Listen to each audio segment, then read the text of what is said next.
এবার বলো তো দাদাই, আবার কি মতলব নিয়ে এসছো আমার কাছে? আশফাক খান মৃদু হেসে ফেললেন, তার চোখে মৃদু কৌতূহলের ঝিলিক। ঠিক ধরেছে, তার নাতনি এমনি এমনি তো আর আসেনি তিনি। নাতনি তার বেশ তীক্ষ্ণ বুদ্ধিমত্তার অধিকারী, জানে সে। কল্প এবার আরও কিছু বলতে যাবে এমন সময় জায়া তার পায়ের দিকে ভ্রু কুঁচকে তীক্ষ্ণ দৃষ্টিতে তাকাইল।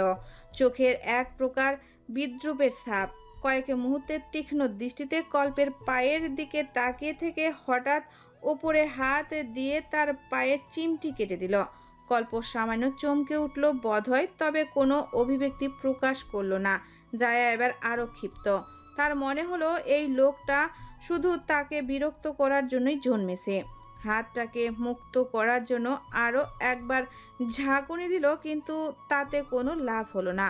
কল্পের চোখে তখনও সেই নির্লজ্জ বিজয়ী হাসি। আশফাক খান এবার বলে উঠল, তাহলে এবার মতলবটা বলেই ফেলি নাকি দাদু ভাই? হ্যাঁ বলো, শুনে। মনের মধ্যে যা আছে বলে ফেলো, দেখি কতটুকু কি করতে পারি।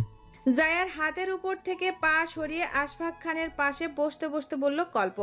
জায়ার কথা যদি সত্যি হয় তাহলে সে শুনতে চায় তাকে কিভাবে কি বলে তার দাদাই। আশফাক খান মৃদু হেসে এবার বললেন, বলেছিলাম যে বিয়ের বয়স তো হয়ে গেল, তো বিয়ে শাদী করার কি ইচ্ছে জাগেনি এখনো?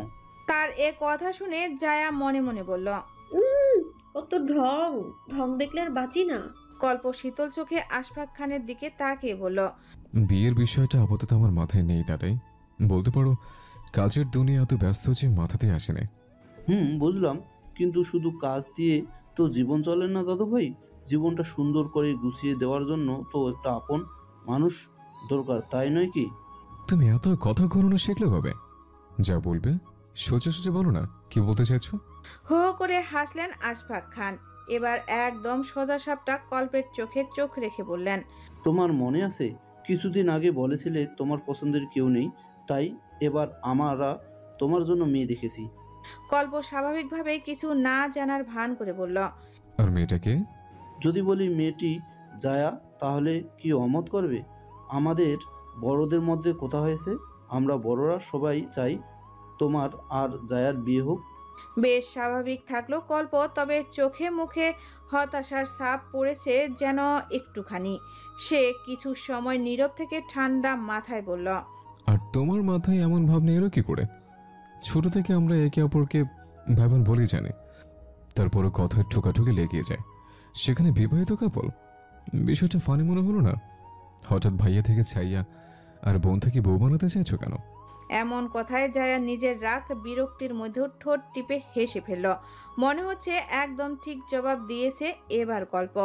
ক্যা লজিক, ক্যা বাত!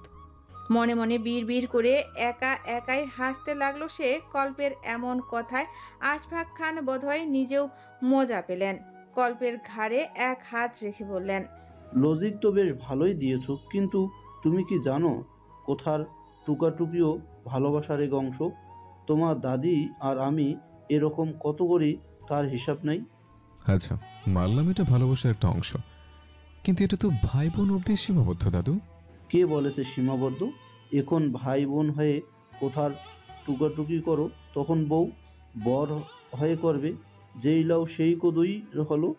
বরং এতে করে আরও ভালো হবে, কোনো কাজ না থাকলে দুজনে কোথার টুকাটুকি করে বেশ ভালো সময় কাটাবে, একটু ঝগড়া করবে, একটু মিষ্টি মিষ্টি কথা বলবে।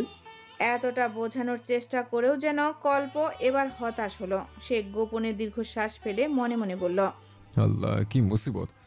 যে বুঝে না তার আর কেমনে বোঝানো যায়? না যায় আমাকে বিয়ে করতেছে, আর না আমি ওকে। তারপরও যদি এইভাবে বিয়েটা হয় তাহলে তো সংসার হওয়ার আগেই কমে চলে যাবে।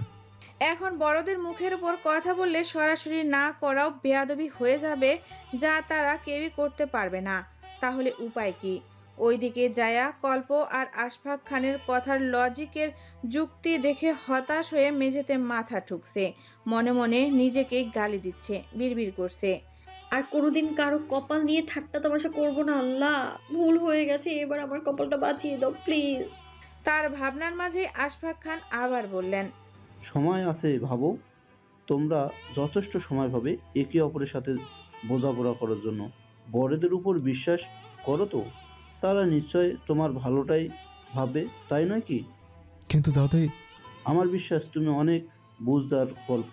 অবশ্যই জীবনটা তোমাদের, সংসার তোমরা করবা, কিন্তু আস্থা যে বড়দের উপর রাখতে হয়। আমাদের সিদ্ধান্তের গুরুত্ব আছে নিশ্চয়। আশফাক খান এবার বিছানা থেকে উঠে দরজার দিকে যেতে লাগলো। কল্প উঠে দাঁড়ালো, কিন্তু আশফাক খান কি মনে করে থেমে গেলেন। আবার খাটের দিকে একবার তাকিয়ে কল্পের দিকে দৃষ্টি স্থির করে হেসে বললেন, জানি তো তোমার হবু স্ত্রী অলরেডি তার ঘর চিনে ঠিকই এসেছে, তোমাকে শুধু তার জায়গাটা দিতে হবে, শেষ। বলেই চোখ টিপ দিয়ে বেরিয়ে গেলেন তিনি। আর কল্প চোখ বড় বড় করে হতভম্ব হয়ে তাকিয়ে থাকলো তার দিকে। এখন এটাও দেখতে শুনতে হলো তাকে। অবিশ্বাস্য। Wow, nice. বিড়বিড় করে বিরক্তিতে জায়াকে ডেকে উঠল। এই পটের বিবি, বের হয়ে আয়। জায়া কল্পের ডাকে সাড়া দিয়ে খাটের নিচ থেকে ধীরে ধীরে মাথা বের করে চারপাশে তাকালো। চোখে এক রাশ কৌতূহল। একটু ইতস্তত করে সে এক হাত বাড়িয়ে বলল, আমাকে বের করো। কল্প প্রথমে ভ্রু কুঁচকালো, কিন্তু কিছু না বলে ধীর পায়ে এগিয়ে এসে হাঁটু গেড়ে বসলো। জায়ার বাড়ানো হাতটি শক্ত করে ধরল। তার চোখে এক অদ্ভুত মিশ্র অনুভূতি, যেন বিরক্তি আর মমতার এক অদ্ভুত মিশেল।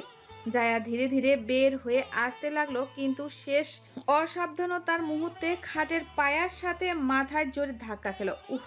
স্পষ্ট স্বরে আওয়াজ করলে কল্প দ্রুত তার বাহু দুটো ধরে বের করে আনলো। জায়া উঠে বসতেই কল্প তার মাথায় হাত রেখে আলতো করে মালিশ করতে লাগলো। উদ্গিন্ন কণ্ঠে বলল, ব্যথা পেলে? সবটা তো ছটফট না করলেই নয়, তাই না? এখন মাথায় লাগলো না? কল্পের কণ্ঠে মৃদু রাগ থাকলেও তার স্পর্শে ছিল গভীর যত্নের ছোঁয়া। মুহূর্তটি যেন তাদের দৈনিত্য খুনসুটির মধ্যে এক নরম মিষ্টি বিরতি হয়ে দাঁড়ালো। তবে জায়া পরিস্থিতির জন্য বলল, দরদ দেখাতে হবে না, সরো। দাদুকে তো কিছু বলতে পারলে না, আমাকে আসছে বলতে। বেশি বেশি হচ্ছে কিন্তু স্যার, এমন করলে দেখিস বিয়ে করে নেব কিন্তু। খানিক চোখ গরম করে বলল কল্প। বিয়ে করা নিয়ে ছোট্ট হুমকি দিতে শুনে জায়া মুখ বিকৃতি করে বলল, এই তোমার লজ্জা হলো না আমাকে এই কথা বলতে? না, হলো না। তোকে বলছি না আমার সাথে তারামি না করতে। এখন বেশি তারামি করলে বিয়ের জন্য হা করে দিব, বলে রাখলাম। নির্লিপ্ত গলায় বলল কল্প। জায়া ওর কথা শুনে হা হয়ে আছে। এখন তাকে বিয়ে করা নিয়ে হুমকি দিবে। সে চোখ পিটপিট করে কিছু ভেবে নিয়ে বলল, তোমার হ্যাঁ করা লাগবে না, কিছু বলতে না পারলে সবাই এমনি বিয়ে দিয়ে দিবে। এই তোমার লজ্জা করে না? এত বড় হয়েছে, বিজনেস করো, তারপরে কিছু না করতে পারো না? বড়দের হ্যাঁ। তো বিজনেস করার জন্য কি বড়দের কথার উপর যাওয়ার জন্য বড় হয়ে গেছে? লিসেন স্যার, এই শিক্ষাটা তুইও পাসনি, এজন্য তো চাচ্চুকে কিছুই বলতে পারিস না। আবার আমার সাথে লাগতে আসিস কোন মুখে? আমি তোমার থেকে কত ছোট দেখেছো? যেখানে তুমি বলতে পারলে না সেখানে আমার থেকে এমন আশা করা কিভাবে বলো? কল্প এবার বসা থেকে কপালে হাতের ঘষণ করতে করতে বলল, তাহলে আর কি, যা হচ্ছে তা দেখেছে। চোখে দেখ, কানে শোন, আর মনে মনে বলে যা, এই কোন কপাল নিয়ে জন্মেছে। কপাল আমার ভালোই ছিল, আরো ভালো হতো যদি তুমি এই বাড়িতে না জন্মাতে। জায়া নিজেও মেঝে থেকে উঠে বলল কথাটা। কল্পর দিকে ঘুরে বলল, তোর আগে আমি জন্ম দিয়েছি, ভুলে যাস না। তোরও তো সমস্যা হলে উচিত ছিল অন্য কোনো ঘরে জন্ম নেওয়া। হ্যাঁ, তার সুযোগ থাকলে অবশ্যই তাই করতাম। ফালতু গোমরা মুখ লোক কোথাকার। তুই বাছাল পেটে যা, বের হ ঘর থেকে। জায়া এবার যেন কল্পের কথা তাকে ফেরত দেওয়ার সুযোগ পেয়ে গেল। চট করেই বলল, এমন ভাবে বের হতে বললে কিন্তু বিয়ে করে নিব বললাম, তখন এই ঘরে জেকে বসে তোমাকে ঘর থেকে বের করে দিব আমি। হ্যাঁ, নিজের কথা নিজের কাছে ফেরত আসতে দেখে হাসলো কল্প, নিঃশব্দ স্নিগ্ধ সেই হাসি। জায়া কল্পের হাসির কারণ বুঝতে না পেরে দ্বিধান্বিত হয়ে চোখ পিটপিট করে তাকিয়ে আছে। আজব, তার কথায় কোনো প্রতিক্রিয়া না দেখিয়ে এই বেটা হাসছে কেন? পাগল টাগল হলো নাকি? মনে হচ্ছে এখানে থাকা বিপজ্জনক এখন। জায়া আর কিছু বলার সাহস না দেখিয়ে যেই পা বাড়াতে নিবে দরজার দিকে, অমনি পেছন থেকে কল্পের এক হাত ধরে ফেলল। হকচকিয়ে নিজের হাতের দিকে তাকালো জায়া। তারপর চোখ বড় বড় করে কল্পের দিকে তাকাতেই দেখলো কল্প হাসি থামিয়ে কপাল কুঁচকে তাকিয়ে আছে তার দিকে। চোখ মুখে অদ্ভুত এক শান্ত ভাব। জায়া শুকনো ঢোক গিলতেই কল্প ঠান্ডা কণ্ঠস্বরে বলল, কি বললি তুই? আরেকবার বলতে শুনি। ওই কিছু তো বলি নেই। অল্প ভাই, আমার এত সাহস আছে নাকি তোমায় কিছু বলবো? আমি তো কিচ্ছু বলিনি। তো আমি কি ভুল শুনলাম? কে জানি বললো না আমার ঘর থেকে আমাকে বের করে দেবে। তোমার কি মনে হয় আমি এমন কথা বলতে পারি? ওটা মনে হয় আমার ভেতর থেকে আত্মা বলেছে। সত্যি বলছি, আমি আমি আমি বলিনি এমন কথা। এখন হাতটা ছাড়ো, আমার ঘুম পাচ্ছে। কল্প এবার নিজের হাতের বাঁধন একটু হালকা করে কয়েক কদম এগিয়ে আসলো জায়ার দিকে। সামান্য হেলে গম্ভীর গলায় বলল, মনে হচ্ছে বড্ড শিয়ানা হয়ে গেছিস। একবার ভাব, যদি সত্যি সত্যি আমার সাথে তোর বিয়ে হয়, তারপর তুই এই ঘরে আসিস আমার বউ হয়ে, তখন কি হবে তোর? ঘরটা তো আসলে আমার। ভাব ভাব। কল্পের কণ্ঠে এক ধরনের ঠান্ডা আত্মবিশ্বাস যা তার ব্যক্তিত্বকে আরো গাঢ় করে তুলেছিল। কল্পের কথায় জায়ার চোখ বড় বড় হয়ে গেল। কিছুক্ষণের জন্য পুরোপুরি বোবা হয়ে গেল সে। কথার অর্থ সঠিকভাবে বুঝতে না পেরে সে কিছুক্ষণ নির্বাক বোকার মতো তাকিয়ে রইল তার মুখের দিকে। কিন্তু কল্পের চোখে যেন খেলা করছে এক চিলতে হাসি। তার সেই নির্লিপ্ত চাহনির সামনে জায়া নিজেকে ছোট বোধ করল। পরিস্থিতির ভার বুঝতে না পেরে শেষমেশ হাত ঝাঁকি বলে উঠল, আমার হাত ছাড়ো, আমি নিজে ঘরে যাব। বলেই নিজের হাত কল্পের হাত থেকে এক প্রকার ছিনিয়ে নিয়ে দ্রুত পায়ে ঘর থেকে বেরিয়ে গেল, যেন প্রাণ হাতে করে পালাচ্ছে। পেছনে আর এক মুহূর্তও তাকানোর সাহস হলো না তার। সে দ্রুত নিজের ঘরে ঢুকে দরজা বন্ধ করে দিল। বুকটা ধুকভুক করছে।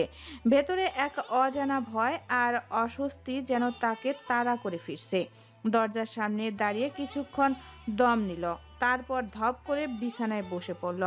মাথায় কল্পের কথাগুলো ঘুরপাক খাচ্ছে। সত্যি সত্যি যদি তাদের বিয়ে হয়, তখন তো এই কল্পের অল্প অল্প কথা সহ্য করতেই জীবন যাবে।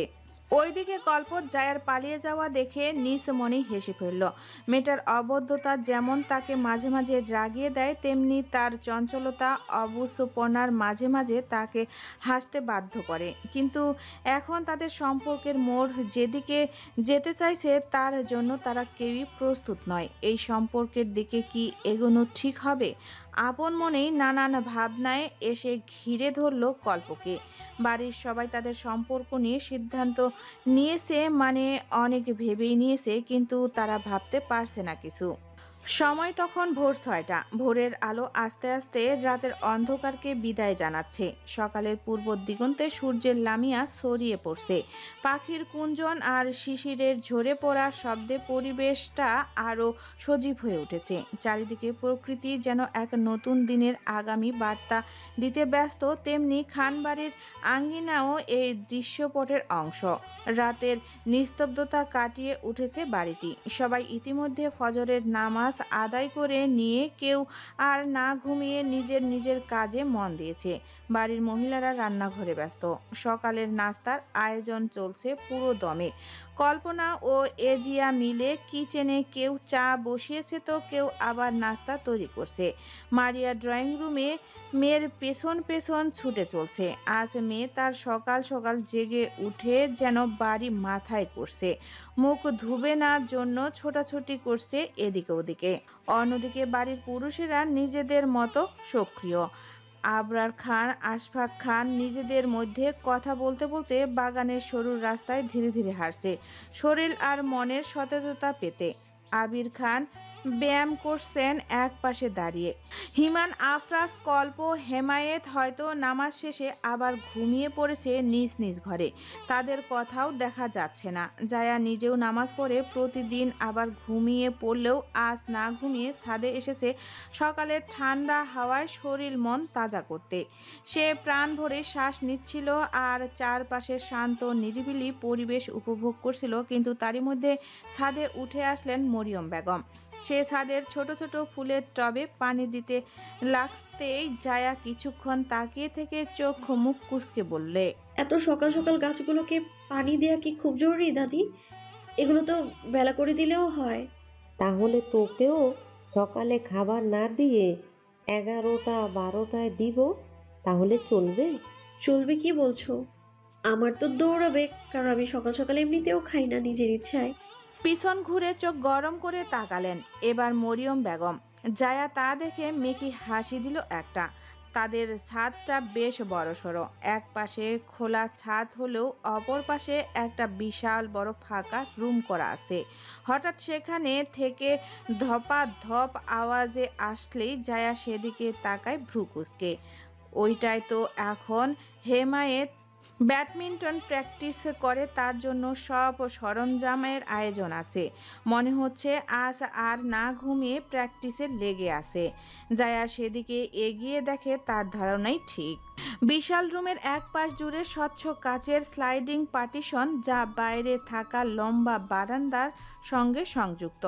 কাচের বাইরে থেকে আসা প্রাকৃতিক আলো আর নির্মম বাতাস রুমটিকে ভরিয়ে তুলছে। হালকা নীল রঙের পর্দাগুলো বাতাসের কোমল ধাক্কায় মৃদু দোল খাচ্ছে, যেন কোনো অদৃশ্য সুরের তালে নাচছে। রুমের ঠিক মাঝখানে ব্যাডমিন্টন খেলার একটি কোর্ট স্থাপন করা হয়েছে, যা রুমের প্রাণবন্ধ পরিবেশকে আরও উজ্জ্বল করে তুলেছে। ফার্নিচার বলতে শুধু এক কোণে রাখা একটি কাউচ এবং টেবিল, যা রুমের প্রশস্ততাকে আরও বেশি অনুভব করতে সাহায্য করেছে। জায়া দরজা খোলা থাকায় রুমের ভেতরে যেয়ে আশেপাশে না তাকিয়ে হেমায়েতের দিকে তাকিয়ে বলল, বাহ বাহ, আজ সূর্য কোন দিকে উঠেছে যে তুমি সকাল সকাল না ঘুমিয়ে প্র্যাকটিসে লেগে গেছো? হঠাৎ জায়ার আওয়াজ পেয়ে হেমায়েত দেওয়াল থেকে ছুঁড়ে আসা ককটায় আর বাড়ি না দিয়ে পিছন ঘুরল। জায়াকে দেখে হেসে বলল, সূর্য কোন দিকে উঠছে এটা তো আমার পক্ষে জিজ্ঞেস করার দরকার, কারণ এই সময় আমি প্রতিদিনই প্র্যাকটিস করি। তুই সকাল সকাল উঠিস না সেজন্য দেখিস না। কে বলেছে আমি সকাল সকাল উঠি না? তাহলে এখন এখানে কে দাঁড়িয়ে আছে? সেটাই তো ভাবছি, এখানে কোন আত্মা দাঁড়িয়ে আছে বলতো, যে কিনা আজ এত সকালে উঠে ভাবছে আমি আজ এই সময় প্র্যাকটিস করছি। বুঝিস না, ও সবাইকে নিজের মতো করে খাবে। হঠাৎ থমথমে কণ্ঠস্বর পেয়ে চমকে উঠল জায়া। হেমায়েতের থেকে চোখ সরিয়ে রুমের অপর কোণায় দেখল কল্প দাঁড়িয়ে আছে, হাতে একটা তোয়ালে ধরে রাখা, যা দিয়ে ঘাড়ে মুখে ঘাম মুছে চলছে। অপর হাতে একটা পানির বোতল, তাতে এখনো অর্ধেক পানি অবশিষ্ট।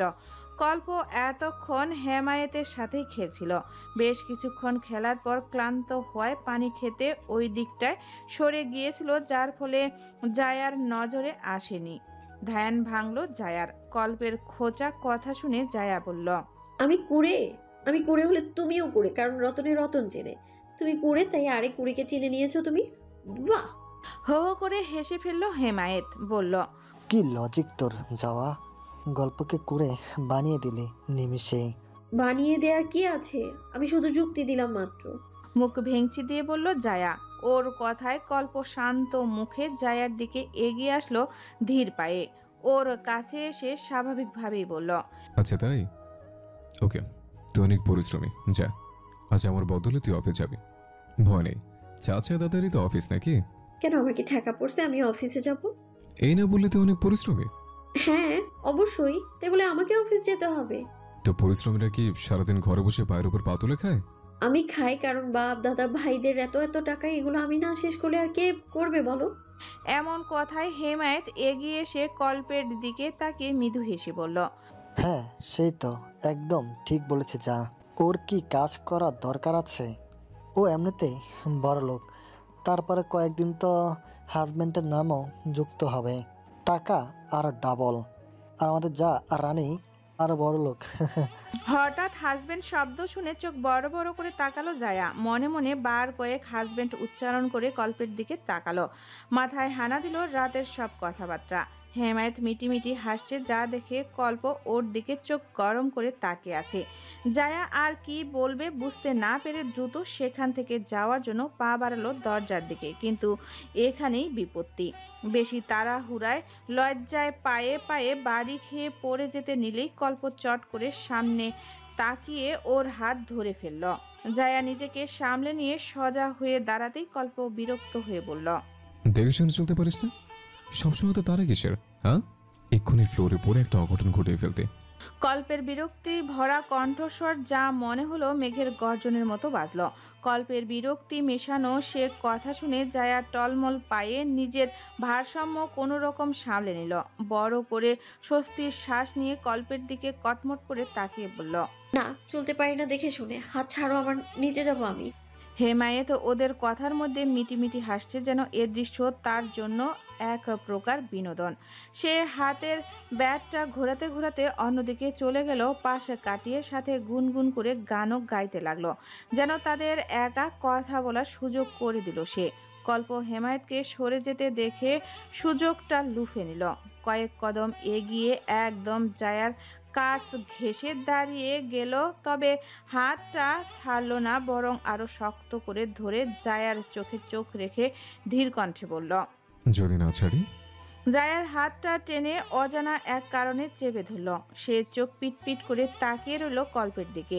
যদিও কল্প তার হাত অনেকবারই ধরেছে, তবু আজ যেন একটু অস্বস্তি হতে লাগলো ভেতরে ভেতরে।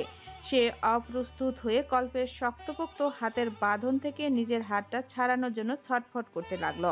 কিছুক্ষণ চেষ্টা করার পরও না পেরে কপাল কুঁচকে বলল, হাত ছাড়ো। তোর কথা ছাড়বো কেন? নিজের ইচ্ছে ধরছি, ছাড়তে হলে নিজের ইচ্ছে দিয়ে ছাড়বো। কেন ধরবে? আমি কিন্তু বিয়ে করবো না, তোমায় বললাম। তুমিও তো চাও না করতে, তাহলে না করছো না কেন? হ্যাঁ, কেন না করে কি আমার দায়? আমি একবার বিয়ের কথা তুলছি, তুই বরং বারবার বলছিস। সো নাটা তুই কর, আমার লাগে কেন? তুমি আমার বড় না? তোমারই তো আগে না করা উচিত। আমি তোমার মুখে মুখে কথা বলে তো তখন বলো, জায়া মুখে মুখে কথা বলছিস কেন? তাহলে কিন্তু তোমার বড়দের মুখের উপর কিভাবে কথা বলতে পারি বলো? কল্পের ভঙ্গিতে কল্পের গলার স্বরে বলল কথাটা জায়া। মনে হলো কল্পকে নকল করার চেষ্টা করলো সামান্য। কল্প মুখে গাম্ভীর্য ভাব সরিয়ে মৃদু হাসলো, জায়াকে আরো খেপিয়ে তুলতে বলল, বাহ, বাধ্যমী হয়ে গেছিস দেখছি। এত বাধ্য হলে তো বিয়েতে না করার কোনো কারণে দেখি না আমি। হ্যাঁ, রাগী চোখে তাকালো জায়া। বিরক্তিতে চোখ মুখ কুঁচকে কল্পের হাত থেকে নিজের হাতটা টানতে লাগলো ছাড়ানোর জন্য। কল্প এবার হঠাৎ ছেড়ে দিল হাতটা। জায়া হাত ছাড়া পেতেই কল্পের থেকে কয়েক পা পিছিয়ে যেয়ে বলল, আমি বাধ্য হয়েছি কিনা সেটা পরে দেখা যাবে। আমিও না করব না, তুমিও না করবে না, তাহলে দুজনে বিয়ে করে যুদ্ধ করব, ভালো হবে না বলো? তুই লাঠি ঝাঁটা কিনে রাখিস, আমি ছুরি তলোয়ার কিনে রাখবো। লাঠি ঝাঁটার কাম নাই তো, আমি বরং তোমার জন্য বিষই কিনে আনবো। দাঁতে দাঁত চেপে বলল জায়া। রাগে নাকের ডগা ইতিমধ্যে লাল হয়েছে, বারবার ফুঁসে উঠছে। আচ্ছা বদলোক এই ছেলেটা, ইচ্ছে করি তাকে রাগাচ্ছে। কি রকম লোক হলে বিয়ে করা নিয়েও এমন ইয়ার কি করছে মাথায় আসছে না জায়ার। কল্প জায়ার কথায় ভ্রু কুঁচকে বলল, তোর বিষ দিয়ে তো কাম নাই, আমার রন্ধ্রে রন্ধ্রে আগে থেকে বিষ আছে। তোর উপর এটা একটা কমন ব্যাপার। তুই বরং নিয়ে কিছু ট্রাই করলে আমাকে জানাস, আমি ট্রাই করার জন্য আগ্রহ নিয়ে বসে থাকবো। জায়া এবার বিরক্তিতে মুখটা বিকৃতি করে নিল। কপালে কয়েক ভাঁজ ফেলে আর কিছু না বলেই চলে গেল। কল্প পেছন থেকে মুখ বাঁকিয়ে হেসে সেও গেল পেছন পেছন। সকালের নরম রোদ খান বাড়ির ড্রয়িং রুমে জমে উঠেছে। হাসি ঠাট্টা ভরা পরিবেশ। সবাই সকালের আবহাওয়ায় নিজের নিজের মতো উপভোগ করে এবার খাওয়া দাওয়া দিয়ে নিজেদের ব্যস্ত জীবন শুরু করছে। টেবিলে আজ গরম গরম পরোটা আর খিচুড়ির সুবাসে ভরপুর। আশফাক খান ও তার 3 ছেলেই আজ খাবার টেবিলে। খাওয়া দাওয়ার সাথে সাথে নানান আলোচনা চলছে তাদের মধ্যে। আশফাক খান খেতে খেতে বললেন, কাল তো ছেলে মেয়ে দুটোকেই জানিয়ে দেওয়া হয়েছে। আমার মনে হয় না কেউ অমত করবে বলে। তাহলে আর শুভ কাজ ফেলে রেখে লাভ কি? আমারও তাই মনে হয় আব্বা, শুভ কাজ ফেলে রাখতে নেই। কথা যখন হয়ে গেছে তখন আর দেরি কিসের, কি বলো তোমরা? দু ভাইয়ের দিকে তাকিয়ে বলে উঠলেন আবির খান। তার চোখে মুখে উচ্ছ্বাস লেগে আছে, যেন অতি আনন্দিত। আবরার খান বললেন, কিন্তু দুজনকে তো শুধু আলাদাভাবে জানানো হয়েছে। ওদের সামনাসামনি বসিয়েও মতামত নেওয়ার আছে। হাজার হোক সংসার ওরাই করবে। আমারও একই কথা, যারা বিয়ে করবে তাদের মতামতটা জরুরি বলে মনে করছি। হেসে উঠলেন আশফাক খান। পাশ থেকে হাত বাড়িয়ে পানির গ্লাসটা নিয়ে কয়েক ঢোকে পুরো গ্লাস ফাঁকা করে বললেন, নিজেদের ছেলে মেয়েদের উপর বিশ্বাস নাই। ছেলে বলো আর মেয়ে বলো, আমাদের বাড়ির ছেলেমেয়েরা বড্ড বাধ্য। দেখো ওরা অমত করবে না। ওইদিকে জায়া আগে আগে ছাদ থেকে নেমে নিজের ঘরের দিকে যেতে নিলে কল্প ওর পেছন থেকে ভ্রু কুঁচকে ডেকে বলল, হ্যাঁ মাইয়া, ওদিকে কোথায় যাস? জায়ার সাথে সাথে পেছনে ঘুরে উত্তর দিল, চোখে দেখো না, নিজের ঘরে যাই। নিজের ঘরে যাই? নিচে সবাই খেতে বসছে, দেখিস না? কিছু খেয়ে তারপর ঘরে যাবে। এখন ঘরে গিয়ে দরজা আটকে যে আবার ঘুমাবি, ভালো করে জানা আছে। তো আমি খাবো না এখন, তোমার খিদে পেলে তুমি যে খেয়ে নাও। আমার পেছনে লাগছো কেন সকাল সকাল? তোমার পেছনে লাগা হচ্ছে না, বরং সময়ের খাওয়ার জন্য রাখা হচ্ছে। এমনিতে তো শুটকি, 2 দিন পর আরো শুটকি হয়ে যাবে। জায়া এবার মুখ বিকৃতি করে ভ্রু জোড়া কুঁচকে বলল, তা ভালোই তো, তোমার আমাকে ভেজে খেতে সুবিধা হবে। তোরা দুটোতে এখানে দাঁড়িয়ে দাঁড়িয়ে কি করছিস? হঠাৎ পেছন থেকে আওয়াজ আসায় চমকে পেছনে তাকালো জায়া। আফরাজ দাঁড়িয়ে আছে। কেবলই নিজের ঘর থেকে বেরিয়েছিল আর দরজার সামনেই দেখতে পেল কল্প জায়াকে। কল্প আফরাজকে দেখে দীর্ঘশ্বাস ফেলে বলল, তোমার আদরে আদরে বাদুর বোন যত বড় হয়ে এখনো ছোট বাচ্চাদের মতো খেতে বললে ভেগে যায়। একটু বোঝাও, সময়ের খাওয়া সময় খেতে। কল্পের কথা কানে পড়া মাত্রই তেতে উঠল জায়া। তৎক্ষণাৎ পেছন ঘুরে বলল, তুমি আমাকে বাদর বললে? তোকে নাম ধরে বাদর বলছি নাকি? আমাকেই তো বললে। হ্যাঁ, কি শুরু করছিস দুটোতে? দুটোই এখন বড় হয়েছিস, তাও দেখ ছোট বাচ্চাদের মতো ঝগড়া করিস। তোদের কাছে তো তাহলে রোজাও ফেল হয়ে যাবে।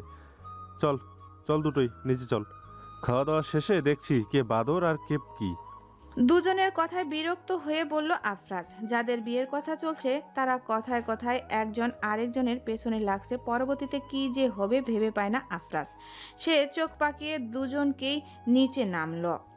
তাদের 3 জনকে নামতে দেখে কথা থেকে আফরোজা দৌড়ে এসে আফরাজের উপর ছাপিয়ে পড়ল বাবা বাবা করে, তার ছোট হাতের মধ্যে আধ খাওয়া বিস্কুট।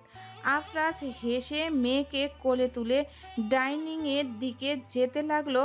আফরোজা তার হাতের বিস্কুট বাবার মুখের সামনে ধরে আদো আদো গলায় বলল, পাপ্পা বিস্কুট খাও।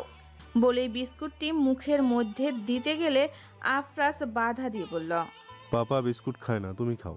না, তো তুমি খাও, যাতে পিটি পিটি খাও, মাম্মা খাই। তাহলে তোমার মাম্মাকেই খাইয়ে দাও গিয়ে। না, তুমি খাও। এক প্রকার জেদ করেই বিস্কুটটা আফরাজের মুখে তুলে দিল আফরোজা।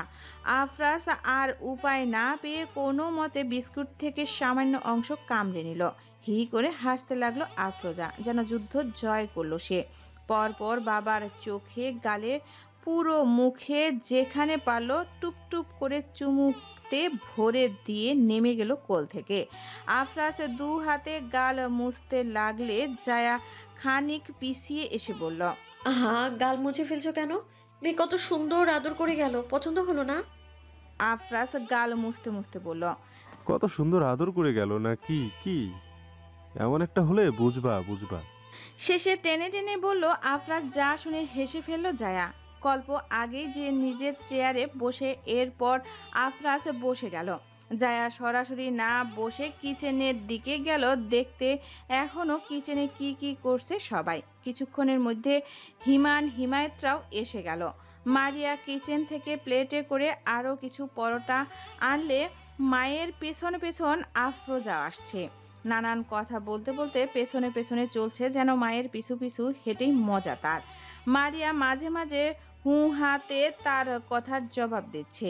এজিয়া খান সবাইকে পরিবেশন করায় ব্যস্ত। কল্পনা এখনও কিচেনে কিছু করছে। বাড়ির কাজের মহিলাটা আজ কয়েকদিন হয় ছুটি নিয়ে বাড়ি গেছে, যার জন্য তাদের যেন কাজ বেশি হয়ে গেছে আরও, যা দেখে জায়া বলল, আন্টি কি এখনো ছুটি শেষ হয়নি? সে কবে গেছে, আসে না কেন? কাল আসবে হয়তো। তুই এখানে কি করছিস? খেতে না বসে ফাঁকি মারার ধান্দা না? যা টেবিলে গিয়ে বসে পড়, আমি আসছি। হাত ধুতে ধুতে বলল কল্পনা খান। জায়া মুখটা চুপসে নিয়ে আরও কিছুক্ষণ এদিকে ওদিকে উকি ঝুঁকি মেরে মারিয়াকে আবারও কিচেনে আসতে দেখে বলল, তুমি খেয়েছো? আমি আজকে সবার আগে খেয়ে নিয়েছি, তুমি খেতে বসে যাও।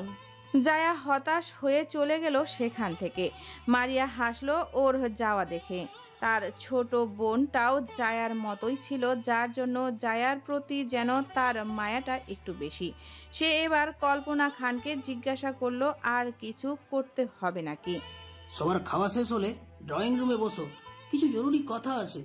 হঠাৎ খাওয়ার মধ্যে আবরার খানের গম্ভীর কথা শুনে আর কেউ না চমকে গেলেও জায়া আর কল্প একে অপরের দিকে দেখতে লাগলো। জায়ার মুখের অবস্থা করুন, মনে মনে ভাবছে জরুরি কথা মানে এখন একটা কথাই আছে, আর তা হলো বিয়ে। উফ, সে কল্পের দিকে তাকিয়ে যেন ইশারায় বলতে চাইল মোটেও হা করা যাবে না, না হলে সর্বনাশ। ডাইনিং টেবিলে চাপা উত্তেজনা। জায়া ধীরে সুস্থে খেতে লাগলো, যদিও তার খাওয়ার ইচ্ছা আগেই চলে গেছে। আশফাক খান ইতিমধ্যে খাওয়া শেষ করে উঠে পড়েছে। অন্যদিকে আফরাজ আর কল্প চুপচাপ খেতে খেতে ফোনে ব্যস্ত।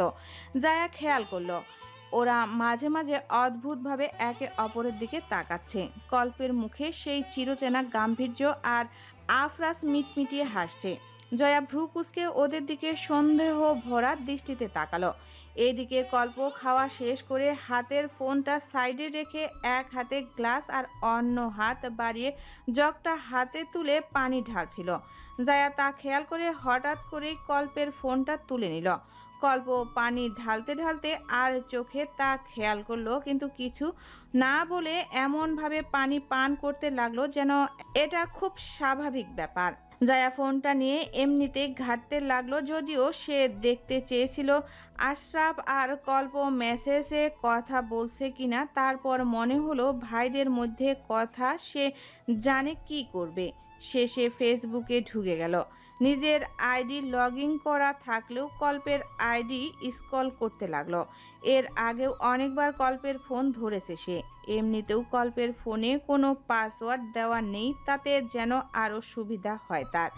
এদিকে আফরাজ খাওয়া শেষ করে উঠে মারিয়ার দিকে তাকিয়ে কিছু ইশারা করে জায়া কল্পের দিকে তাকিয়ে মিটমিটিয়ে হাসতে লাগলো। জায়ার হাতে কল্পের ফোন দেখে মনে মনে এটা ভেবে হাসতে লাগলো যে একটু আগে তার ভাই সরাসরি বলতে না পেরে মেসেজ করে বলেছিল তারা বিয়ে করতে চায় না, পারবে না একে অপরকে বিয়ে করতে, তাদের বিয়ে দিলে ভালো হবে না, কোনো বনিবনাই হবে না, ইত্যাদি ইত্যাদি। অথচ নিজের পার্সোনাল লাইফে জায়াকে কত অগ্রাধিকার দিয়ে রেখেছে, হোক সেটা বোন হিসেবেই, তবুও তো দিয়েছে। আর বলেছে নাকি বনিবনা হবে না, বিয়ে হওয়ার পর বনিবনা করতে হয় না, আপনা আপনি হয়ে যায় ভেবে আফরাজ মুস্কি হেসে চলে গেল টেবিল থেকে।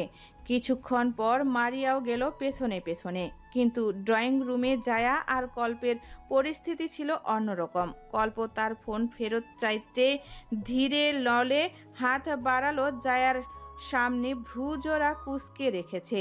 জায়া এবার দেখেও না দেখার ভান করলে কল্প অবশেষে গম্ভীর কণ্ঠে বলল, ফোন দে। তোকে তো একবারে না করেছে, কারো অনুমতি ছাড়া ফোন ধরবি না? এখন কি থাপ্পড় মেরে মনে করে দিতে হবে? জায়া ফোনটা মুখের সামনে থেকে সরিয়ে কপাল কুঁচকে বলল, হ্যাঁ তুমি তো সেটাই করতে পারো। ফোন যখন ধরলে এতই সমস্যা, তাহলে পাসওয়ার্ড দিয়ে রাখো না কেন? কল্প গম্ভীর চোখে তার দিকে তাকিয়ে বলল, সেটা আমার ইচ্ছা, তোকে বলে দিব নাকি? না, আমাকে বলা লাগবে না। আমি তো আর তোমার বউ হব না যে এইসব জানার দরকার আছে আমার। কল্প কিছুক্ষণ স্থির দৃষ্টিতে তার দিকে তাকিয়ে রইল। মুখে কিছু না বললেও তার চোখ যেন একগুচ্ছ অনুভূতি প্রকাশ করছিল, রাগ, হতাশা আর কিছুটা মায়া। পরিবেশ একদম থমথমে হয়ে উঠল। কল্প হঠাৎই কিছু একটা ভেবে মৃদু হাসল, বলল, কেন, তুই চাচ্ছিস নাকি আমাকে বিয়ে করতে? বউ হবি আমার? জায়ার হাতটা যেন হঠাৎ করেই থমকে গেল। মাথার ভেতর অগণিত চিন্তা ভিড় করল। কল্প তো সবসময় এমন গম্ভীর, তার মধ্যে হঠাৎ মজার ছোঁয়া কথা থেকে এলো। ভেতরে ভেতরে যেন তাকে কেউ ঠেলে বলছে ওর কথার উত্তর দেন, না হলে হেরে যাবি। কিন্তু জায়া যেন উত্তর পাচ্ছে না। সে কিছু সময় নীরব থেকে কল্পের কথার হজম করে বলল, তোমার বউ, তাও আমি? কখনোই না। তুমি ভালো না, কেউ জিজ্ঞেস করলেই না বলে দিব আমি। তাই নাকি? আমি ভালো না কিভাবে? বউ হলো তো নিজের ভালো মানুষই দেখাবো, বোনকে দেখে কি লাভ? আমি জানি না। এ নাও তোমার ফোন, আমি কিছু করিনি। তোর কিছু করার সাহস আছে? তুমি আমার সাহস দেখতে চাইছো? সেদিন ঘর থেকে বের হতে বলেছিলে না? তো এখন যদি বিয়ে করে ওই ঘরেই যাই? কল্প এবার হাসতে হাসতে ফোনটা হাতে নিয়ে বিদ্রুপ করে বলল, আচ্ছা। কল্পের এমন বিদ্রুপ স্বরের কথা বলা জায়ার যেন কেমন একটা লাগছে। সে সত্যি মজা করছে নাকি কিছু বলতে চাইছে? জায়া যেন কিছুই ভেবে পাচ্ছে না। কল্প ওখানে বসেই নিজের ফোন দেখতে লাগলো। জায়া বিরক্ত হয়ে উঠে গেল সেখান থেকে। সে ড্রয়িংয়ে যেতে দেখলো উপর থেকে আফরাজ আর মারিয়া আসছে। আফরাজ একেবারে রেডি হয়েই নামছে, বোধহয় কোথাও যাবে। বাকি সবাই বসে বসে নানান কথা বলছে দেখে জায়া সাইড কাটিয়ে উপরে যেতে নিলেই বাধা পড়ে গেল বাবার ডাকে। মামুনি কোথায় যাচ্ছ? এখন এখানে এসে একটু বসো, পরে উপরে যাও, কিছু কথা আছে। থেমে গেল জায়ার পা দুটি। সে অসহায় হয়ে সবার দিকে তাকালো। বাবার ডাকে সাড়া না দিয়ে উপায় নেই। সে ধীর পায়ে এগিয়ে এসে মরিয়ম বেগমের পাশে বসে গেল। কেন জানি আজ তার একটা মায়ের অভাব বোধ হচ্ছে। যদি তার মা থাকতো তাহলে কি এমন হতো? সে আর কাউকে না হোক তার মাকে তো মন খুলে কথা বলতে পারত। এতদিন মায়ের অভাব এতটাও মনে না পড়লেও আজ যেন ঠিকই মায়ের না হওয়াটা তার কাছে সূক্ষ্মভাবে ধরা দিল। বুক ভরা হতাশা এসে যেন ঘেরাও করলো জায়াকে। আজ অবধি কোনো সিদ্ধান্ত তার উপর চাপিয়ে দেওয়া হয়নি, সেখানে বাবার এই সিদ্ধান্ত কিভাবে না বলবে সে? মনের মধ্যে তার নানান রকম টানাপোড়েন চলতে লাগলো। কল্প এসেও তার সামনে বসতেই আবরার খান গম্ভীর ভরা কণ্ঠে বললেন, কল্প, জায়া, তোমাদের দুজনকে বলা হয়েছে যে আমরা পরিবারের সবাই তোমাদের নিয়ে কিছু ভাবি বা কি চাই। আমি কথা এত পেঁচানো পছন্দ করি না, তাই সরাসরি বলছি, যদি তোমরা রাজি থাকো তো এই শুক্রবারই তোমাদের শুধু পারিবারিকভাবে আকদ হবে। তারপর সবার সময় বুঝে সব অনুষ্ঠান আয়োজন। হা হয়ে গেল কল্প জায়া দুজনেই। মাথার উপর যেন আকাশ ভেঙে পড়লো তাদের। এত তাড়াতাড়ি এত দূর এগিয়েছে সবাই। আফরাজ এসে ভাইয়ের পাশে বসলো হাসি মুখে। ওইদিকে মারিয়া এজিয়া খানের পাশে গিয়ে দাঁড়ালো। কল্পনা খানও দাঁড়িয়ে আছে পাশে। হিমায়তও নেই এখন এখানে। সবাই কেমন চুপচাপ। কল্প এবার ভাইয়ের দিকে দেখে আবরার খানের দিকে তাকে নিচু গলায় বলল, এত জলদির কি আছে আব্বু? তাছাড়া বিয়ের মতো একটা বিষয়, আমাদের কিছু সময় নেওয়া দরকার নয় কি? আর তাকে আর কিছু বলতে না দিয়ে আফরাজ নিজের ভরসার হাত রাখলো ভাইয়ের কাঁধে, যেন একটা বিশ্বাস দিল, সাথে ইঙ্গিত দিল আর কিছু না বলার। কল্প আফরাজের দিকে তাকিয়ে থেমে গেল। ওইদিকে জায়ার অবস্থা করুন। কি বলতে আর কি করবে কিছুই ভেবে উঠতে পারছে না। মন এক কথা বলছে তো মস্তিষ্ক আরেক কথা বলছে। কার কথা শুনবে সে? ড্রয়িং রুমের পরিবেশ যেন এক মুহূর্তেই পাল্টে গেছে। জায়া আর কল্প সামনাসামনি বসে আছে, কিন্তু কারো চোখেই স্থির নেই। তাদের ভেতরের অস্বস্তি আর বিস্ময় যেন ঘরের দেওয়ালেও প্রতিধ্বনি তুলছে। জায়া ভ্রুকুঁচকে বসে আছে। তার মনের ভেতর উথাল ঢেউ খেলছে। দুদিন পরে তার বিয়ে, এত দ্রুত সবকিছু। সে কি আদৌ চেয়েছিল এমন কিছু? তার হাত দুটো কোলের উপরে রাখা, কিন্তু আঙ্গুলের ভাঁজগুলো অসহায়তার ছাপ স্পষ্ট করে তুলেছে। মৃদু কাঁপছে। কল্পের মুখে কোনো ভাবান্তর দেখা যাচ্ছে না, আর কিন্তু তার চোখে এক অস্বস্তির ছায়া। সে এমন পরিস্থিতিতে নিজেকে আগে কখনো কল্পনাও করেনি, ভাবনাতেও ছিল না। তার দৃঢ়তা, রাগী ব্যক্তিত্ব সব যেন বাড়ির বাহিরে। আফরাজের ইশারায় আর কিছু বলতে পারেনি সে, আর জায়া তো কিছু বলবেই না। কেমন এক দোটানায় পড়ে গেছে তারা। কিছু সইতেও পারছে না আর বলতেও পারছে না। দুজনের ভাষা যেন এই মুহূর্তে কথা লুকিয়ে গেছে। সবাই কথাবার্তা শেষে আরও নানান মুখরোচ আলোচনায় মেতে উঠলে জায়া আর থাকতে না পেরে উঠল সেখান থেকে। আফরাজ কল্প নিজেও উঠে পড়ল দেখে জায়া আফরাজের দিকে এগিয়ে নিম্ন গলায় বলল, তুমি কোথায় যাচ্ছ আজ? আমাকে ভার্সিটিতে নামিয়ে দিয়ে আসো না, কিছু কাজ আছে আমার। আফরাজ একটু অবাক হয়ে কল্পের দিকে তাকালো। সাধারণত জায়াকে বেশিরভাগ সময় কল্পই ভার্সিটি দিয়ে নিয়ে আসে। এমনিতেও তার সাথে সে কাউকে বাড়ির বাইরে নিয়ে যেতে চায় না সহজে। শত্রুর অভাব নেই তার। কখন কার নজরে আসে বলা যায় না। ওইদিকে কল্প কিছু না বলে এড়িয়ে গেল ব্যাপারটা। আফরাজ খুব সূক্ষ্ম চোখে বিষয়টা পর্যবেক্ষণ করে বলল, আমি তো তোর ভার্সিটির দিকে যাব না আজ। কল্প মনে হয় আজ অফিসে যাবে না, ওকে বল। জায়ার মুখটা চুপসে গেল এবার। সে কল্পের সাথে যাবে না জন্যই তো তাকে বলল কথাটা, আর সে কল্পকেই দেখিয়ে দিচ্ছে। জায়া অসহায় হয়ে আর চোখে কল্পের সেখান থেকে যাওয়া দেখে আবার তাকালো আফরাজের দিকে। আফরাজ মিটমিটিয়ে হাসছে, যেন খুব মজা পাচ্ছে সে। আরে তুই আজ ভয় পাচ্ছিস নাকি? আমার ভাই বাঘ নয় যে তোকে আজ খেয়ে ফেলবে। সেরকম কিছু করলে আগেই করতো, তাই নয় কি? হা হয়ে গেল জায়া, কোনো কথায় নিয়ে যাচ্ছে। সে আর কিছু না বলে বিরক্ত হয়ে চলেই গেল সেখান থেকে। আফরাজ হেসে ফেলল। বেশ ভালোই বুঝতে পেরেছে সে দুজন এখন নিজেদের মধ্যে দূরত্ব টানতে চাইছে। আফরাজ বের হবে, এরই মধ্যে আফরোজা দৌড়ে আসলো তার কাছে। আফরাজ ওকে কোলে তুলে গালে চুমু দিয়ে বলল, পাপা এখন বের হবে মাম্মা, বলো তোমার জন্য কি নিয়ে আসবো? বিস্কুট আনবে একটুগুলা। নিজের দু হাত দুদিকে প্রসারিত করে দেখিয়ে দিল আফরোজা কতগুলো বিস্কুট আনবে তার বাবা। আফরাজ হেসে বলল, আচ্ছা আনবো, এখন থাকো আমি যাই। আফরাজ রোজাকে নামিয়ে দিতেই মারিয়া এসে বলল, কি হলো? সায়া ভার্সিটি নামিয়ে দিতে বললো, নিলে না রিনোকে? একেও যেতে দিবেন না, আবার নিজের সাথে নিলেও না। ওকে ভার্সিটি যাবে না? তোকে নিয়ে যাওয়ার মানুষ আছে। কি করছো তুমি বলো তো?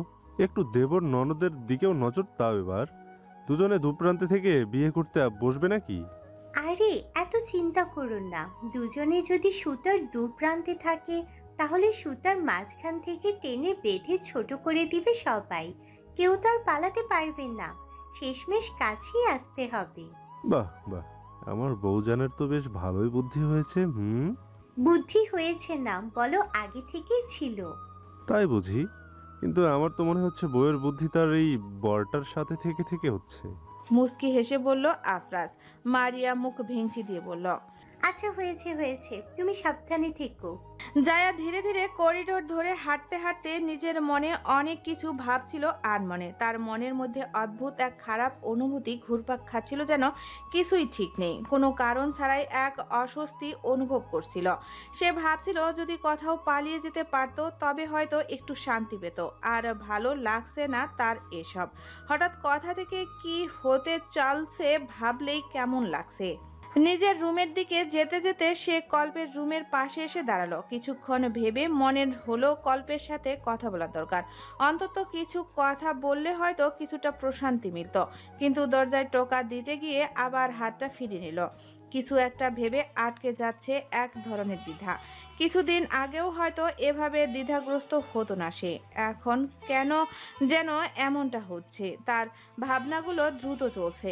মনে হচ্ছে সে কি করবে। তাকে অবাক করে দিয়ে হঠাৎ করে দরজাটা খুলে গেল, যেন অদৃশ্য এক শক্তি সেটি খুলে দিয়েছে।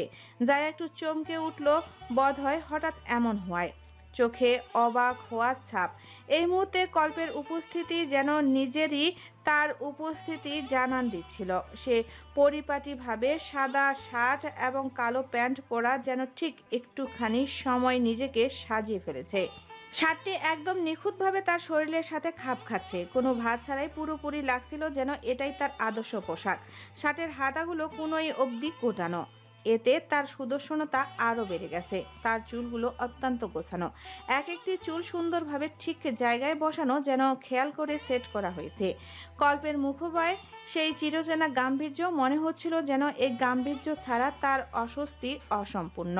কল্প জায়াকে এভাবে দরজার সামনে তার উপর নিজের দিকে অদ্ভুত চোখে তাকিয়ে থাকতে দেখে ভ্রু কুঁচকে নিল। বেশি কিছু না বলে সরাসরি বলল, 10 মিনিট সময় দিচ্ছে, জলদি রেডি হয়ে আয়, আমি গাড়িতে আছি। কানে কম শুনছিস নাকি ইদানিং? সময় কিন্তু বেশি দেয়নি আমি। চট জলদি যাবি, বোরকা হিসেবে পরও রেডি হয়ে আসবে। জায়া চোখ পিটপিট করে অবুঝের মতো বলল, না আমি তোমার সাথে যাব না ভার্সিটিতে। আচ্ছা তাই নাকি? তা ভার্সিটি আমার সাথে যাবে না তো এখন কি ডেটে যাবে? ডেটে যেতে ইচ্ছে করছে? তুমি এমন ভাবে কথা বলতে লাগলে কবে থেকে? দেখো কথার শ্রী। তোর কিভাবে কথা বলবো? হ্যাঁ, আমি তোর থেকে জানতে চেয়েছি আমার সাথে যাবে কিনা। প্রয়োজন তাই নিয়ে যাওয়া হচ্ছে, নাহলে কার কাছে এত সময় আছে? তো আমাকে একা যেতে দিলেই তো হয়। আমি তো আর বাচ্চা নই যে রাস্তা চিনি না, কিংবা এ বাড়িতে গাড়ির অভাব পড়েছে। হ্যাঁ সেই তো, আমাদের তো সুখে থাকতে ভূতে গেলাইছে যে তোমাকে এখন একা ছাড়া লাগবে। একা ছাড়ার পরিণাম দেখা হয়েছে এর আগে। এখন বেশি কথা বলিস না, সময় নেই আমার। শান্ত হয়ে গেল জায়া। কলেজের সেই কিডন্যাপারের কথা তার কয়েক বছর হয়ে গেছে আজ। সে ভুলে গেছে ও সব, অথচ বাড়ির লোকজনের ভুলার নাম নেই। জায়া হতাশ হয়ে চট জলদি নিজের রুমের দিকে চলে গেল। গাড়ির ড্রাইভিং সিটে শান্ত ভঙ্গিতে বসে আছে কল্প। তার দৃষ্টি পুরোপুরি নিবদ্ধ তার হাতের মধ্যে রাখা ফোনে। এক মনে ফোন স্ক্রল করে যাচ্ছে সে। মনে হচ্ছে পৃথিবী থেকে বিচ্ছিন্ন হয়ে গেছে কিছু সময়ের জন্য। মুখভয় অত্যন্ত শান্ত, কিছুটা দৃঢ় ভাব ফুটে উঠেছে তার চোখের চাহনিতে। চোখের পাতাগুলো যেন আরো সরু হয়েছে, যেন কিছু ভাবতে বসেছে। মুখে কোনো ধরনের উত্তেজনা কিংবা অসন্তুষ্টের ছাপ নেই। 10 মিনিটের বেশি সময় হয়ে গেলেও তাও জায়ার আসার কোনো লক্ষণই নেই। তবুও কল্পের মনে কোনো বিরক্তি কিংবা হতাশা নেই। সে এক ধরনের শান্ত মনোযোগে অপেক্ষা করছে। হঠাৎ প্রায় 2 মিনিট পর বাড়ির ভেতর থেকে বেরিয়ে আসে জায়া। তার পুরো শরীরটি আবৃত একটি কালো বরখা এবং মাথায় সযত্নে রাখা হিজাব দিয়ে, কাঁধেও একটি কালো রঙা ব্যাগ। সে চুপচাপ নীরবতার মধ্যে এগিয়ে আসে গাড়ির দিকে। তার চলন এবং পরিধানের এক ধরনের পবিত্রতা আর আবেগজ্ঞান ফুটে ওঠে। জায়া ধীরে গাড়ির দরজা খুলে বসে পড়ে নিজের জন্য বরাদ্দকৃত সিটে। চোখে কোনো প্রতিক্রিয়া নেই, কেবল কিছুক্ষণ স্থির থেকে শান্ত চোখে কল্পের দিকে তাকালো। কল্পের মুখে কোনো রকম প্রতিক্রিয়া অথবা বিরক্তি দেখতে পেল না। জায়া কিছুক্ষণ নিশ্চুপ থাকলো। কল্প এবার নিজে থেকেই বলল, তোদের মেয়েদের কখনো সময় কেন হয় না? না 10 মিনিট দিয়েছে, 2 মিনিট লেট করছিস। যদি 15 মিনিটে দিতাম তাহলে লেটটা করতে। সামান্য বোর্ডকে হিসাব পড়তে হতে সময় লাগে? মুহূর্তের মাঝে মুখ কালো করে ভ্রু কুঁচকে নিল জায়া। বিরক্তির স্বরে বলল, তোর সময় লাগবে না? আমরা মেয়ে তো সব সময়টা তো আমাদেরই লাগবে, তোমাদের লাগবে নাকি? স্বীকার করলি তাহলে যে তোদের সময় কেন নাই? জায়া চোখ উল্টে তাকালো এবার কল্পের দিকে। তার মনে চাচ্ছে যদি একে গাড়ি থেকে এখন ধাক্কা দিয়ে বের করা যেত তাহলে বোধহয় শান্তি লাগতো মনে, কিন্তু আফসোস এমন কিছুই সম্ভব না, আর মনেও শান্তি আসবে না। সে ব্যাগ থেকে ফোন বের করে ব্যাগটা পেছনের সিটে রেখে বলল, এখন কি তোমার সময় জ্ঞান হচ্ছে না? আমি এসেছি 1 মিনিট হলো, তাও তুমি গাড়ি না ছেড়ে কথা বলে যাচ্ছ। ওরে বাবারে, কত সময় জ্ঞান পটের বিবির। আমাকে একদম পটে বিবি বলবে না, ভালো লাগে না আমার। তাহলে কার বিবি বলবো? আমার? আচ্ছা, যদি বিয়ে করাই লাগে তাহলে কল্পের বিবি বলবো না। জায়া প্রচুর বিরক্ত হচ্ছে এবার। সে গভীরভাবে শ্বাস নিয়ে নিজেকে শান্ত করার চেষ্টা করলো। হাতের ফোনটা শক্ত করে ধরে দাঁতে দাঁত চেপে বলল, তোমার জ্বালায় পালিয়ে যাব, বুঝলে তো? তুমি তো আগে এত কথা বলতে না, তাহলে তোমার মুখে এত নতুন নতুন কথা উদয় হয়েছে কোত্থেকে বলো তো? হাসলো কল্প। কথা বলার মধ্যেই গাড়ি বাড়ির গেট পের হলেই সে সাইডের আয়নার সাহায্যে গাড়ির পেছনে একবার চোখ বুলিয়ে নিল। রাস্তা প্রায় ফাঁকাই, শুধু কিছুটা দূরে একটা সাদা গাড়ি দাঁড়িয়ে আছে শুধু। কল্প সেদিকে অতটা পাত্তা না দিয়ে জায়াকে উদ্দেশ্য করে বলল, কথা বলতাম না কিন্তু কথা বলা লাগছে। যেমন তোকে বিয়ে করতাম না কিন্তু করা লাগছে। তো না করে দিলেই তো হয়, পুরুষ মানুষ, নিজে না করে দিতে পারছো না তুমি? ঠিক তুই যে কারণে না করতে পারছিস না, ওই একই কারণে আমি না করতে পারছি না, বুঝলি? তুই না করলে তো পারিস, বাড়ির সবার আদর মেয়ে বলে কথা তো দূর, তুই মেরে না করার কথা। এবার আর কথার উত্তর না দিয়ে শুধু মুখ বিরক্ত করে নিজের ফোনের মনোযোগ দিল জায়া। কল্পের আর কোনো কথা বলল না। গাড়ির মধ্যে পরিবেশ যেন শান্ত নিবদ্ধ হয়ে গেল। জায়া নিজের মতো ফোন ঘাঁটতে লাগলো আর কল্প রাস্তায় মনোযোগ দিল। মাঝে মাঝে আর চোখে জায়াকেও দেখে নিল। এভাবেই চলতে থাকলো। কল্প খেয়াল করলো একটা গাড়ি তাদের গাড়ির পেছন পেছন আসছে অনেকক্ষণ। সাইডে কেটে আগে যাওয়ার সুযোগ থাকলে গাড়িটি তা করছে না। কল্প সতর্ক হলো এবার। সে চোখ কান খোলা রেখে গাড়ি ড্রাইভ করতে থাকলে একটা সময় মনে হলো গাড়িটি তাদের গাড়িকে ফলো করছে। কল্প সাইড আয়নায় এবার বারবার দেখতে লাগলো। মনে মনে ভাবছে, এই গাড়িকে বাড়ির সামনে দাঁড়িয়ে থাকতে দেখে আসলাম না, সেটা এখন আমাদের ফলো করছে এই সময়। কল্পের চতুর মস্তিষ্ক হিসাব করতে লাগলো অনেক কিছু। সে জায়ার দিকে তাকিয়ে ধীর গলায় বলল, তোর ভার্সিটি যাওয়া কি খুব জরুরি? জায়া ফোন থেকে মাথা তুলে বলল, হ্যাঁ, কেন? কল্প কিছু সময় নীরব থাকলো। পিছনের গাড়িকে কিছু বুঝতে না দিয়ে গাড়ি আগের মতোই চালাতে লাগলো। জায়াকে ওর দিকে প্রশ্নবোধক চাহনি নিয়ে থাকতে দেখে বলল, না কিছু না, ভার্সিটি যে দরকার ছাড়া এদিক ওদিক কোথাও যাওয়ার প্রয়োজন নেই, এমনকি কোনো ফ্রেন্ডের সাথেও না। কোনো সমস্যা হলে সাথে সাথে ফোন দিবি। জায়া হঠাৎ এমন কথায় কিছু বুঝতে না পেরে সরল চাহনি নিয়ে এখনো তাকিয়ে আছে কল্পের দিকে। কল্প আর ওকে বেশি পাত্তা দিল না। একটু পর গাড়ি থামালে জায়া বলল, কি হলো গাড়ি থামালে যে? আমার দিকে না দেখে সাইডে, সামনে একটু দেখ, বোকা মাইয়া। আহম্মক হয়ে গেল জায়া। এদিকে ওদিকে তাকিয়ে দেখলো তার গন্তব্যে এসে গেছে। সে পেছন থেকে ব্যাগটা নিয়ে নামতে যাবে, এরই মধ্যে কল্প বাধা দিল। দাঁড়া, এত জলদি কিসের? জায়া অবাক হয়ে বোকা চোখে ওর দিকে তাকিয়ে বলল, তো নামবো না? কল্প কিছু না বলে স্টার্টিং থেকে হাত সরিয়ে নিশ্চুপে নিজের মানি ব্যাগ বের করে সেখান থেকে একটা 1000 টাকার নোট বের করে জায়ার সামনে ধরে বলল, এটা রাখ। অবাক হলো জায়া। একবার টাকার দিকে দেখে আর একবার কল্পের দিকে দেখে বলল, এত দিয়ে আমি কি করব? আমার কাছে তো আছে, লাগবে না এটা। সমস্যা নাই, রেখে দে। জায়া হাতে নিল টাকাটা, ব্যাগের চেন খুলে টাকাটা ব্যাগে রাখতে নিলে কল্প আবার বলল, বের হবি কখন? আশেপাশেই থাকবো, বের হবার আধ ঘন্টা আগে ফোন দিস। জায়ার কাছে আজ কেমন অদ্ভুত লাগছে কল্পকে, একটু অন্যরকম। সে আর কিছু না বলে বের হয়ে গেল গাড়ি থেকে। কল্প ওর যাওয়ার দেখে চট করেই জানালা দিয়ে পেছনে তাকালো গাড়িটির দেখার উদ্দেশ্যে, কিন্তু আশ্চর্য হলো তা দেখতে না পেয়ে। কপাল কুঁচকে আসলো তার। সে এবার এক হাতে স্টারিংয়ের হুইল ধরে অন্য হাতে কনসোলের উপর থাকা ছোট্ট ড্রয়ারটি খুলল। ড্রয়ারটি খোলার পর সে ভেতর থেকে ধীরে ধীরে একটি পিস্তল বের করে। পিস্তলটি চকচকে কালো রঙের এবং তার হাতের মধ্যে পিস্তলটি ঘুরিয়ে ফিরিয়ে দেখতে লাগলো সে। গাড়ির ভেতরের পরিবেশটি একেবারে নীরব। বাইরের রাস্তার শব্দের মধ্যে সে তার হাতে থাকা পিস্তলটির সাবধানে ঘুরিয়ে ফিরিয়ে দেখছে। চোখে এক অদ্ভুত ভাব, সে কিছু ভেবে নিচ্ছে। তার হাত পিস্তলটির উপর প্রশিক্ষণভাবে কাজ করছে। সেই চকচকে কালো রঙের পিস্তলটির হাতে ঘুরিয়ে এক মুহূর্তের জন্য সবকিছু ভুলে যায় সে। গাড়ির মধ্যে যে নিশ্চুপ পরিবেশ তৈরি হয়েছে তা যেন আরো ভয়ঙ্কর হয়ে উঠেছে। এক সময় সে পিস্তলটি সাবধানে নিজের কোমরের পিছনে রেখে দিল। শার্টটি ঠিকঠাক ইন করা, তবুও সে একটি বিশেষ কৌশলে পিস্তলটি তার কোমরের পেছনে হোলস্টারে সজাগভাবে রাখলো, যাতে তা অন্য কারো চোখে না পড়ে। পুরো ব্যাপারটা এত দ্রুত এবং নিখুঁতভাবে সম্পূর্ণ করলো যে বাইরে থেকে কেউ বুঝতেই পারবে না। একদম প্রফেশনাল ব্যক্তিদের মতো করে কাজটি সম্পূর্ণ করলো সে। পিস্তলটি এখন পুরোপুরি কোমরের পেছনে এবং শরীরের নিচে ঢাকা। কল্প সব একদম নিখুঁতভাবে করে মুখে একটা ওয়ান টাইমের কালো মাস্ক পরে সাধারণ হয়ে বের হলো গাড়ি থেকে।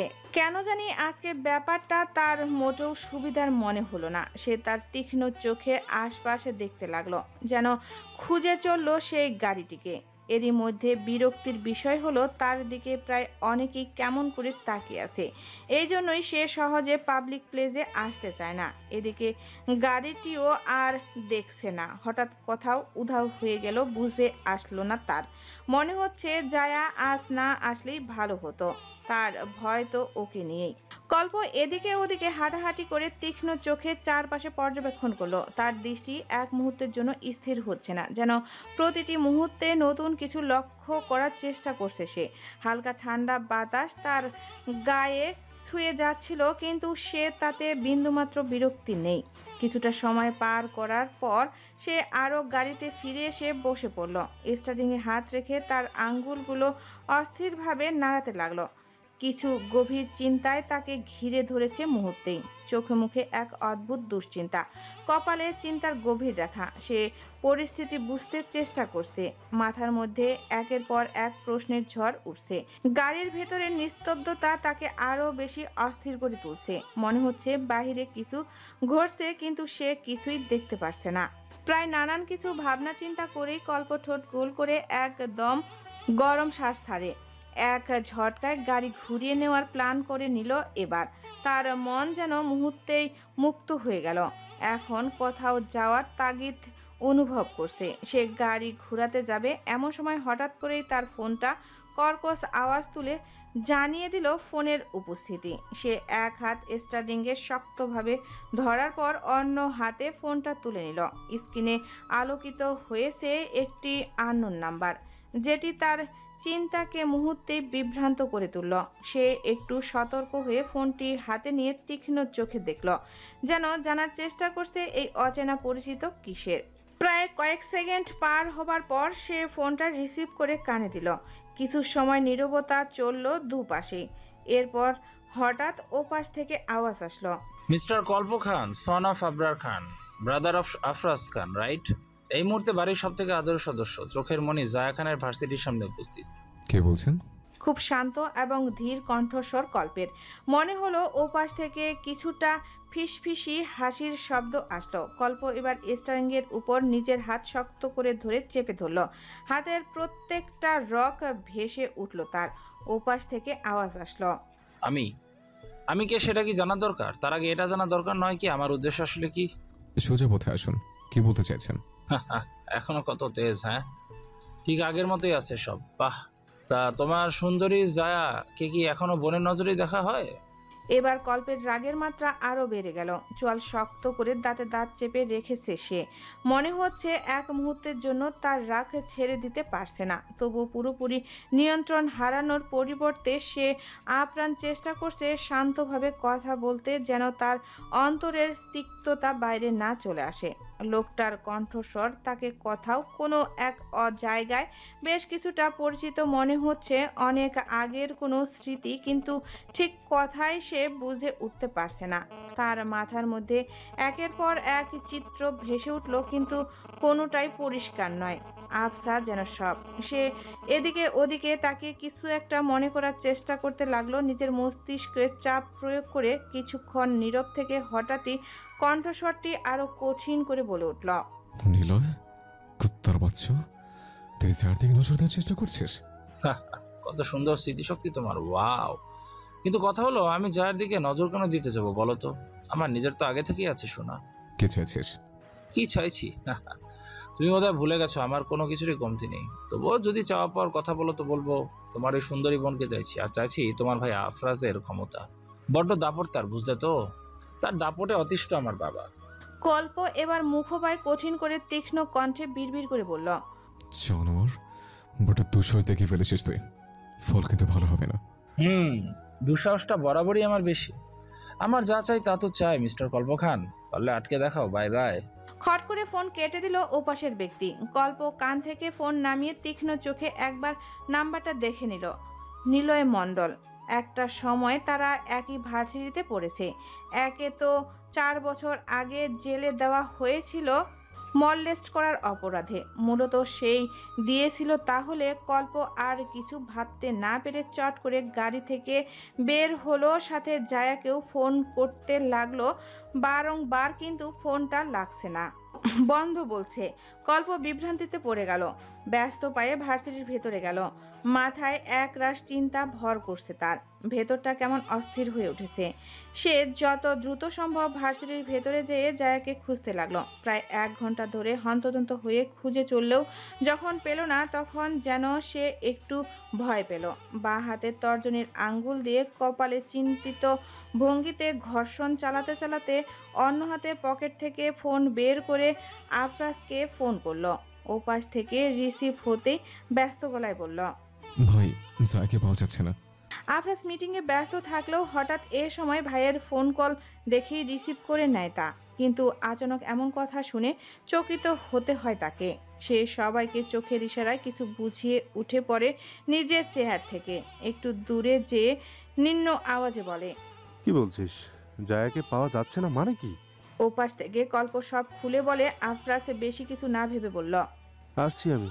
দিনের বেলাতেও রুমটি যেন অন্ধকারে অরণ্যের রূপান্তরিত। সূর্যের সোনালি রশ্মি দেওয়ালের উপরে ছোট্ট ছোট্ট ফুটো দিয়ে অনুজ্জ্বলভাবে প্রবাহিত হচ্ছে কোনো রহস্যময় আবেগের মতো। পুরো রুমটি ধুলোয় মোড়ক আচ্ছাদিত। মনে হয় সময়ের পুঞ্জীভূত স্মৃতির মতো ধীরে ধীরে আস্তে আস্তে শুকিয়ে গেছে। নানা পুরনো বইয়ের স্তূপ, ছিঁড়ে যাওয়া কাগজের টুকরো এবং এক টুকরো জীর্ণ আসবাবপত্র সব মিলিয়ে এক ধরনের অব্যক্ত ভিন্নতা ছড়িয়ে রয়েছে। বইগুলো একে একে ধুলোয় আবৃত। কেমন যেন এক অদৃশ্য দীর্ঘশ্বাসের মতো চুপচাপ পড়ে রয়েছে। রুমটির এক কোণে একটি চেয়ারে অবশ হয়ে পড়ে আছে জায়া। তার শরীরের ওপরের অংশ অবসন্ন, হাত পা বাঁধা, একেবারে নিস্তেজ। তার চোখ অমুচ্ছন্ন ও আতঙ্কের অভিব্যক্তি ছেড়ে নিঃসঙ্গতার গহ্বরে ডুবে গেছে। শরীরে একরকম অস্বাভাবিকতা দেখে এমন মনে হয় তার অস্তিত্বই কেড়ে নেওয়া হয়েছে। প্রায় 1 ঘন্টা জ্ঞানহীন থাকার পর এবার বোধহয় জ্ঞান আসলো জায়ার। সে ধীরে ধীরে নিজের চোখের পল্লব খুলে প্রথমে নিজের অবস্থান বুঝতে না পারলে কিছু সময়ের মধ্যেই স্পষ্ট হলো তা। বিভ্রান্তের দৃষ্টিতে এদিকে ওদিকে তাকে বুঝতে চেষ্টা করলো কথায় আসে। সে তো নিজের ক্লাসের দিকে যাচ্ছিল, তারপর কি হলো তার সাথে? এখানে এই অবস্থায় বা কি করে আসলো মনে পড়ছে না কেন কিছু। সে হাত পা ছোটাছুটি করতে করতে উঁচু আওয়াজে বলতে লাগলো, কেউ আছেন? শুনতে পাচ্ছেন আমার কথা? সুন্দরী তাহলে হুঁশ এসেছে? আচমকা নিজের পেছনে কোনো পুরুষ মানুষের হেয়ালিপন্নার আওয়াজ পেয়ে খানিকটা শিহরিত হয়ে গেল জায়া। হাত পা বাঁধা, শরীরটি একেবারে অবশ। আর এমন পরিস্থিতিতে এমন একটা কণ্ঠস্বর যেন এক মর্মদগ্ধ আতঙ্কের সৃষ্টি করলো তার মনে। ভেতরে একটি অজানা সংখ্যা জন্ম নিল। হঠাৎ করে এমন ভয়ানক পরিস্থিতিতে এই কণ্ঠের প্রতিধ্বনি যেন তার শরীরের রক্ত সঞ্চারও থামিয়ে দেয়। সে পেছনে ঘুরতে না পেরে কাঁপা কাঁপা গলায় বলে উঠল,